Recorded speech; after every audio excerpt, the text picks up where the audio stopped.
बाई जुन्या वया जमा करून काय करायलीस पानं फाडून त्याचे? काय नाही पप्पा, गेल्या वर्षीच्या प्रत्येक नोटबुक मध्ये 5-6 पानं उरले होते, त्यालाच फाडून त्याची रफ नोटबुक तयार करता स्टॅपलर मारून. वा वा, छान. आम्ही लहान असताना शाळेत जात गेलो त्यावेळेला पेन भेटत गेली आणि त्या पेनाची रिफिल, आता आपण त्याला रिफिल म्हणतो, त्यावेळेला आम्हाला रिफिल नावाचा शब्द माहीत नव्हता, त्याला आम्ही कांडी म्हणत होत्या. आणि ते कांडी संपली की दुसरी आठाण्याला कांडी मिळायची. आठाणे म्हणजे 50 पैसे. आठाण्याला कांडी मिळायची, परत तेच कांडी घ्यायची, त्या पेनामध्ये टाकायची आणि आम्ही ते पेन वापरायचो. म्हणजे एक पेन आम्ही वर्षभर नेल्यासारखं नेत होतो आणि त्याच्यामध्ये फक्त आम्ही कांडी बदलत होतो. आता तसे दिवस नाहीत, पण हे जे करतीस ते खूप चांगली गोष्ट आहे. तुला बेस्ट ऑफ लक. कर.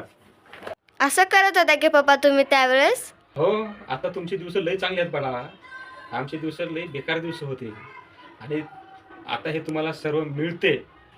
हो, प्रत्येक वर्षी तुम्हाला नवीन बॅग मिळते, प्रत्येक वर्षी तुम्हाला नवीन नवीन सर्व बूट चप्पल जे काही लागते ते साहित्य मिळते.